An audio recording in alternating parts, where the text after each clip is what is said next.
Now on 767 News. Government signs MOU to begin Roseau and Portsmouth enhancement projects. Egliston Sherrill Village Council to build on community development of past councillors. Sad news for Movado fans as World Creole Music Festival draws near. In sports, former West Indies coach says he was fired despite WICB's claim of the two parting ways.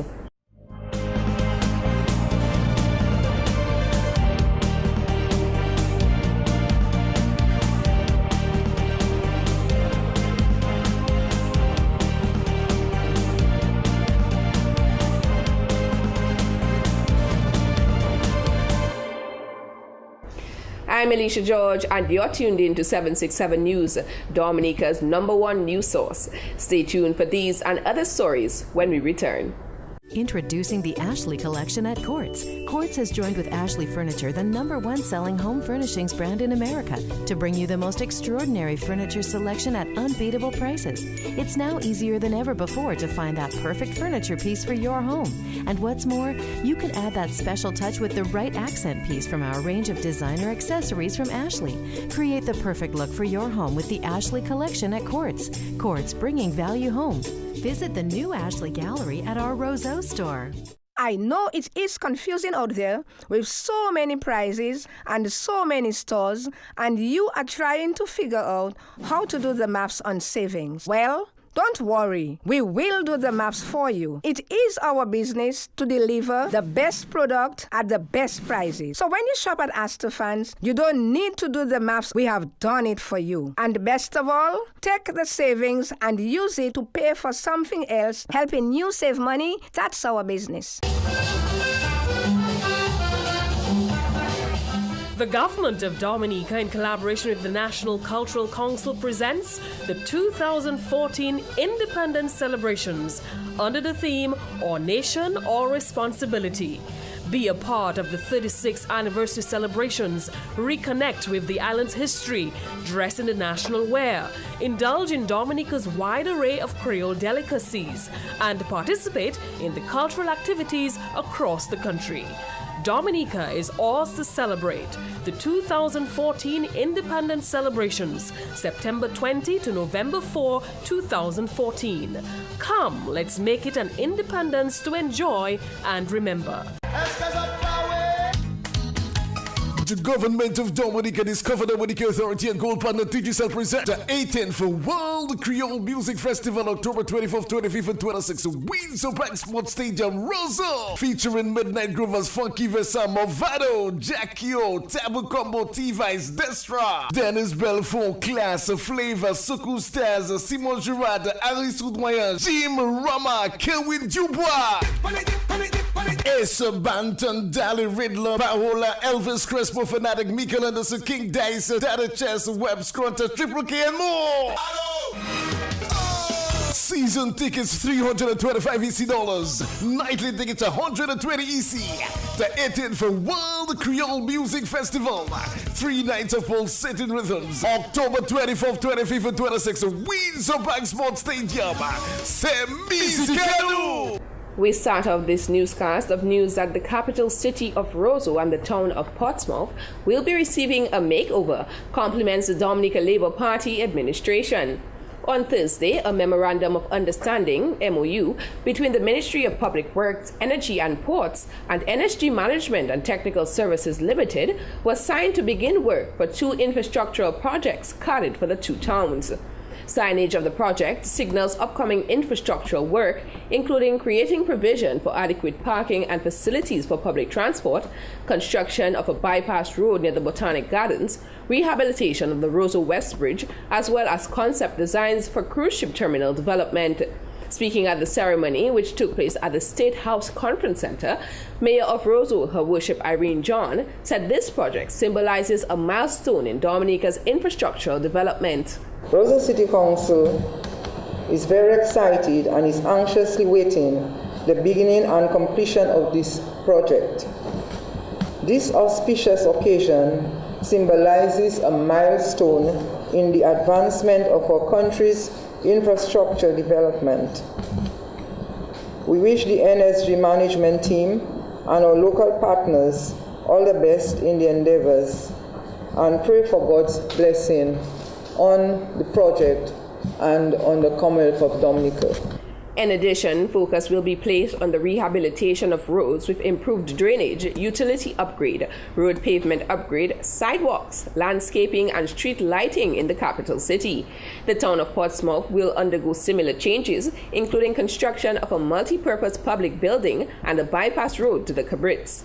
Local capacity, engineering, and labor will also play a big role in the execution of the two projects. However, Ian Fields, consultant for NSG Management and Technical Services Limited, said that these projects will be especially tricky considering the flow of traffic in and out of the towns. And behind the scenes, there's a tremendous amount of work goes into traffic studies. The traffic study really is what gives rise to the whole project. We're talking about mobility, how traffic flows through the city, and cascading down from that, we have all the other issues regarding parking, vendor stations, public transportation stations. So all these elements must be thought out in great detail, but not just to solve the problem for today, but we must. Chief Technical Officer in the Ministry of Public Works, Kendall Johnson, therefore asked for the cooperation of the public as well as stakeholders involved for the completion of the 4U project. I hope we can get it right most times. I hope that Mr. Joe Public will be patient and just recognize that Rome wasn't built in a day. Roseau wasn't built in a day. Portsmouth wasn't built in a day. But if we all work together, I think we'll be very proud of what we achieve. The two projects were initially made public by Prime Minister Honorable Roosevelt Skerrit on Monday, May 5, 2014, during a Dominica Labour Party rally in St. Joseph. Meanwhile, 8 newly elected councillors of the Eglinton-Girardel Village Council pledged their support to the twin communities on Wednesday during the council's 16th inaugural meeting. The Flower Basket of Dominica, as it's sometimes referred, is well known for hosting its annual flower show. Speaking at the inauguration ceremony, newly elected Chairman Roy Ashworth Williams said council members look forward to building on the work that has already been accomplished by past council members. The Girardel Eglinton Village Council, in its own small but unique way, has contributed to the overall development of these twin communities, and we are proud of our achievements. Williams called on the residents of the twin community to assist the council by paying their house rates on time. The chairman reminded those present that the council is not only made up of its members, but include the residents of each community. Let the villagers of Eglinton, of Girardel and Eglinton, be shining examples of good stewards by paying your house rates regularly and on time. We depend on these payments to implement projects and to make things happen in our communities. We cannot promise to fulfill everything, but together we can make things happen. The council is not the 7 councillors and the chairman. It is the councillors and the residents of Girardel and Eglinton. During its term, the new council is hoping to undertake several projects, including constructing several bus stops, completing the construction of its playing field, and the completion of several access roads in each community. The 8 council members include Chairman Roy Williams, Nathaniel Alexander, Yvonne Daniel, Virginia Girardel, Rohan James, Josiane Lita, Rosanna Nelson, and Andrina Remy. Just over a month since work began on the Roseau River Promenade Wall project, contractor George Nanthan says the initial length of the wall of the contract is now completed. In an interview with 767 News on Tuesday, Nanthan said the wall is currently being extended. The wall was supposed to be 45 meters long, 16 inches thick, and about 12 feet tall. 11 and 12 feet tall. But they decided to add another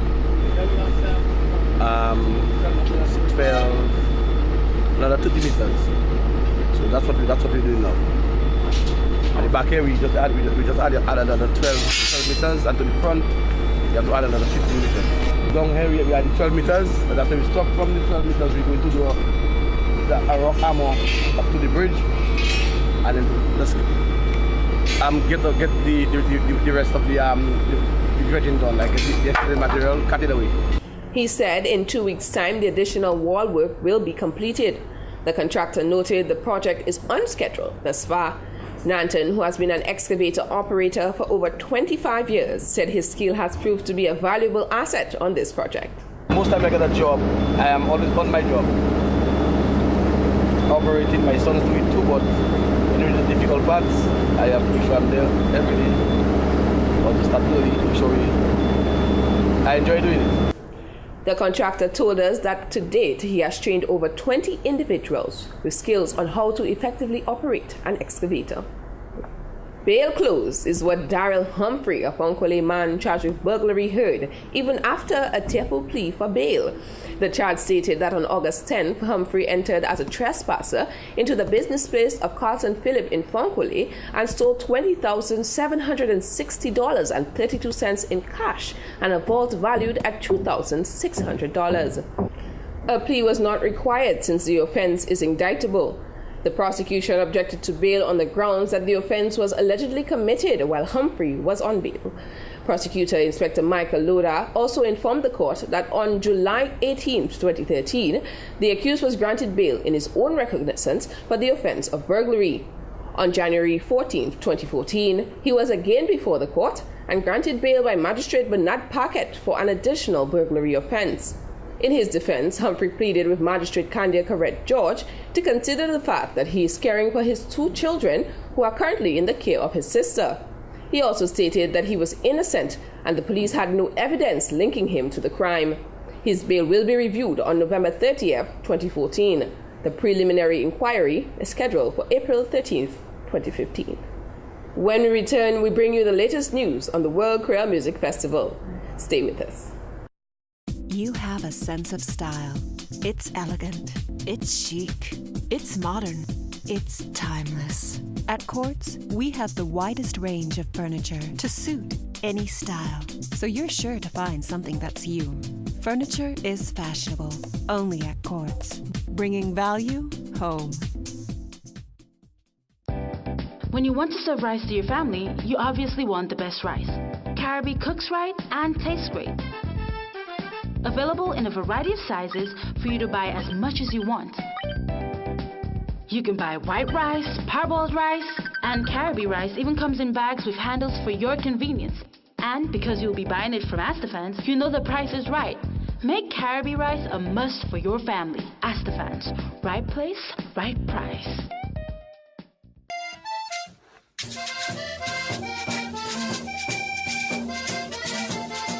Ladies, men, and children, are you looking for that unique Creole fashion for this independent season?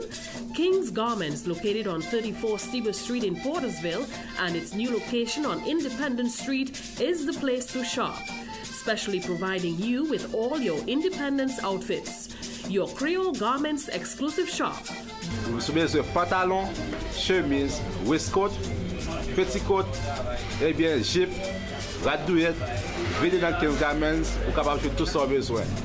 Go to King's Garments today.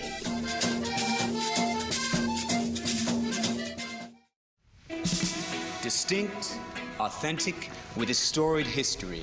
This is not just a drink, it is an attitude. A straight-up approach where the brown-nosing conformers need not apply.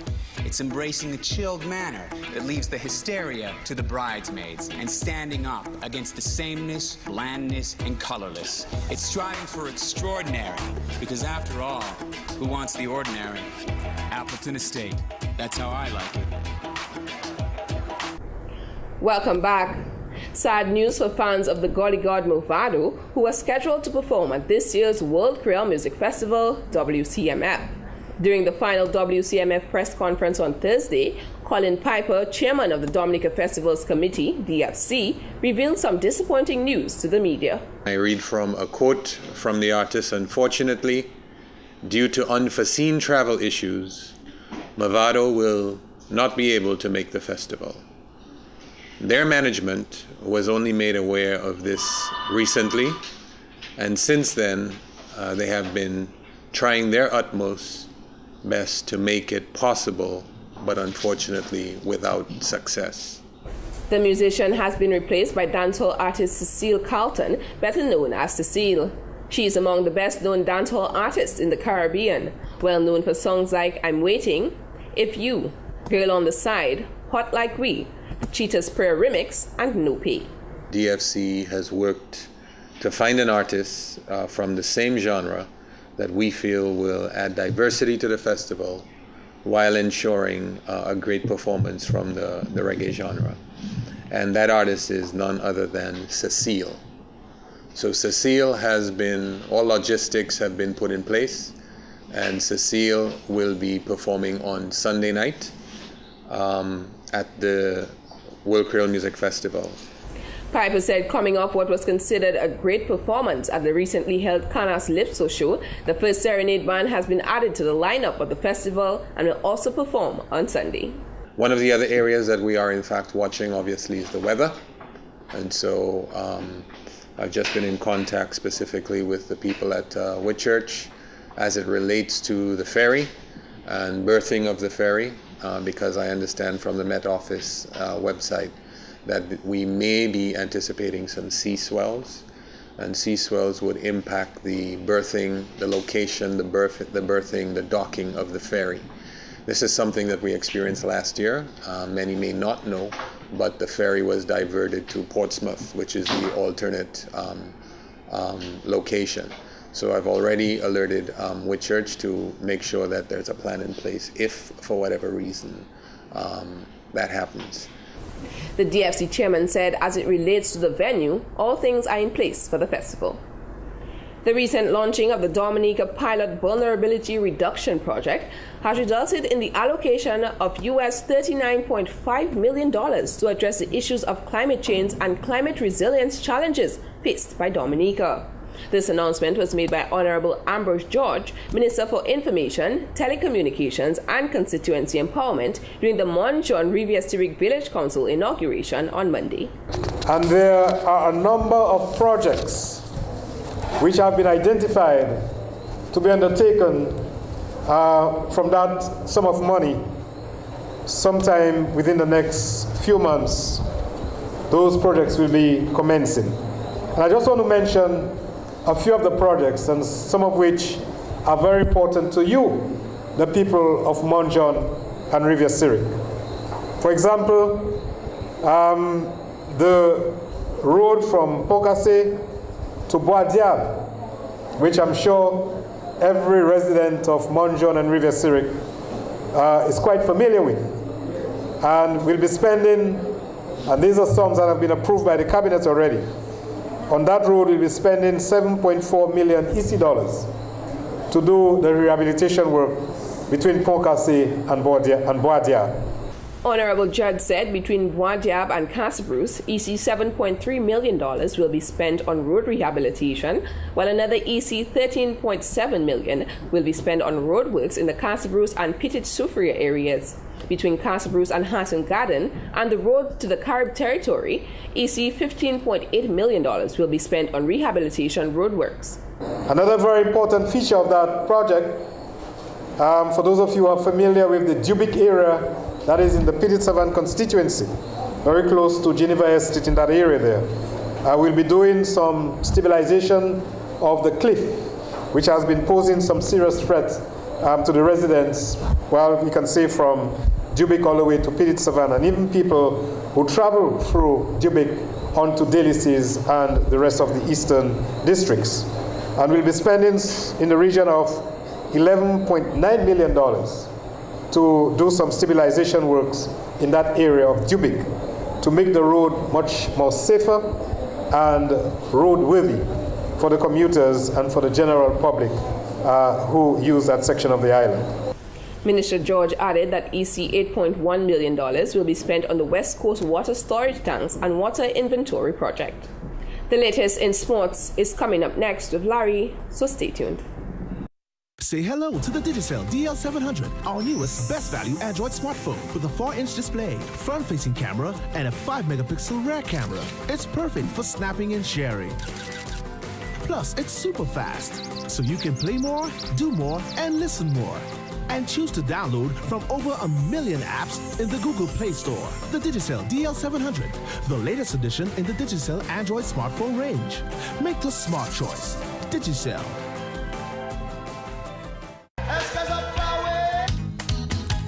The government of Dominica, Discover Dominica Authority and Gold Partner Digicel present the 18th World Creole Music Festival, October 24th, 25th, and 26th, Windsor Bank Sports Stadium, Roseau, featuring Midnight Groovers, Funky Versa, Movado, Jackio, Tabu Combo, T-Vice, Destra, Dennis Belfort, Class, Flavor, Suku Stars, Simon Girard, Harry Soudoyen, Jim Rama, Kelvin Dubois, Ace Banton, Dali Riddler, Paola, Elvis Crespo, Fanatic, Michael Anderson, King Dice, Data Chess, Web Scrunter, Triple K, and more. Season tickets $325 EC dollars. Nightly tickets $120 EC. The 18th World Creole Music Festival. 3 nights of pulsating rhythms. October 24th, 25th, and 26th. Windsor Bank Sports Stadium. C'est Musicano. Good evening and welcome to 767 Sports. We begin tonight's sports coverage with cricket. Otis Gibson says he was fired as West Indies head coach, despite a statement from the West Indies Cricket Board WICB suggesting otherwise. Gibson's declaration 3 months after ending ties with the WICB contradicts a statement from the board which said the two had mutually agreed to end their association. Gibson and the WICB severed ties in August on the eve of a series against Bangladesh involving 2 test matches and 1-day internationals. He has been quoted in regional media as saying he was shocked when WICB President Dave Cameron fired him during a telephone conversation. Gibson's contract was renewed last year after taking up the post in January of 2010. In more cricket, a report out of India on Monday said the Board of Control for Cricket in India BCCI committee will debate on the exact course of action and the amount of compensation to be claimed from the WICB for abandoning the tour of India after 4 or 5 one-day matches, which were to be followed by 3 test matches and a T20 international. Reports are that the BCCI's financial losses could amount to as much as $65 million. However, given that the WICB has been struggling financially, the BCCI is unlikely to claim huge damages at this point, but could hit the Windies with a series embargo. At the moment, India is set to tour the West Indies 4 times in the next 8 years, but BCCI officials are contemplating cancelling the tour in 2016, 4 tests, and possibly in 2017, 5 ODIs and a T20. Reports are that some top board members of the BCCI want to send a strong message to the WICB and are also placing a ban on participation of the Caribbean players in the Indian Premier League. And in football, with only 1 match left to complete the first round of the Dominica Football Association DFA Lime Premier League, Exodus Football Club heads the points table with 19 points from 7 matches played, with 6 wins and a draw. Public Relations Officer of the Dominica Football Association, Gerald Judge, has more details. Former champion Surgical Southeast are in second place with 16 points from 7 matches, 1 loss and a draw. Dubla Football Club and defending champions Northern Concrete and Steel Bombers are tied on 9 points from 7 matches played, but Dubla will occupy 3rd place because of a better goal difference. Both teams have 2 wins, 2 losses and 3 draws. Dubla scored 14 goals with 11 against, while Bombers have scored 13 goals with 12 against, putting the champs in 4th position. There's another tie as Scotiabank Buffet State and Icons Football Club are locked on 7 points from 6 matches played, but Buffet State will take 5th place with a better goal difference. Both teams have 2 wins, 3 losses and 1 draw. Buffet State scored 16 goals with 14 against, while Icons have scored 10 goals with 12 against, and they will settle for 6th place. Harlem United are in 7th position with 6 points from 7 matches with 2 wins and 5 losses. And the newcomers to the Premier League, Mao Soka Strikers, are in the cellar position with 2 points from 7 matches with no wins, 5 losses and 2 draws. The final first round match will be played after the festive season, and that will be between Scotiabank Buffet State and Icons Football Club. Last season's MVP, Randolph Pelty of Exodus Football Club, lead all scorers with 8 goals. In more football, representative of the Point Michel Sports Council, Gerald Judge, has more football news. A&P Lodbor registered their 2nd straight victory in the Carib Sandalstone Point Michel Football League with a 5-1 drubbing of veterans last night at the Pori playing field. Travis Dominic scored twice for Lodbor, with one each coming from Bud Kazimi, Elton Lasai and Delbert Graham. Vincent Badwell scored the lone goal for veterans. The league continues tonight with Jays Limited and Anytime Rental Ghetto Youth taking on Bellevue Chopin Young Gunners. And that's it for tonight's Sportscast. That was Larry with the latest in sports. As part of Financial Information Month in October, 767 News, in collaboration with the local ECCB office, is offering a month of financial tips. Adjust your expenses to reflect your new financial goals. Consider that by foregoing 3 years of buying lunch outside, take your lunch to work. In 3 years, you would have saved enough for that down payment on your new home. And that's all for now. Drop us an email at media@767news.dm. Friend us on Facebook and be sure to like our 767 News page. From all of us on the 767 News production team, I'm Alicia George. Thanks for watching.